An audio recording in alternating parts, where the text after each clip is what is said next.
I'm Kristin with Ready to Heal Therapy.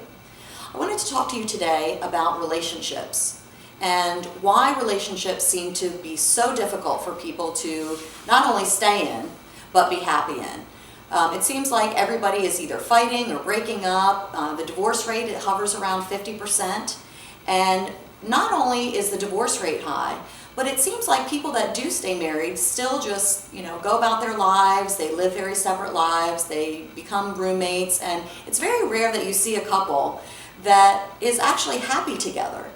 We kind of have that cliche in our minds of a couple growing old together, and they're the old couple that just bicker at each other. And so one of the reasons that I actually got into this field and wanted to become a therapist was to help people not only stay together, but figure out a way to be happy and to find a way to feel peace with each other and feel at peace in the relationship and actually have the relationship be something that is nurturing to both people in the relationship. And so how do we do that, right? It sounds easier said than done. Because most couples counseling, marriage counseling, has a very, very low effective rate. And so it actually gets a very bad rap. But for good reason, because traditional marriage counseling actually has about a 20 to 25% effective rate. And so if you went to your doctor and said, well, I have this medical issue, and your doctor said, well, I'm going to give you a treatment for that, but it's only going to be about 20 to 25% effective, you would say, well, hold on, that's not very good. Do you have something else? So what is the something else then that we can do?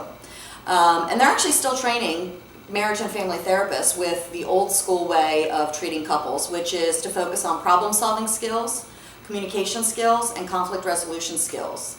And the problem with that is most couples actually already know how to solve problems. They actually know how to communicate. They know how to resolve conflict.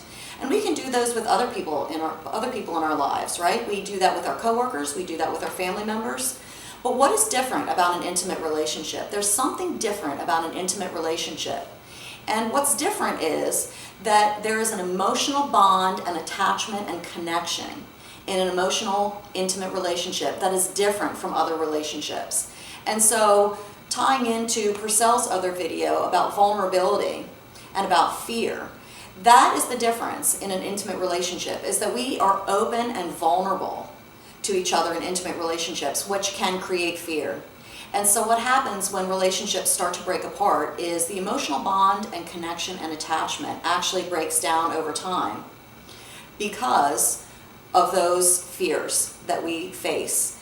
And it's hard to identify those. Not only is it hard to identify, but it's also difficult to work on how do I repair those? Not only to stay together, but to be in an intimate, close, loving, nurturing relationship.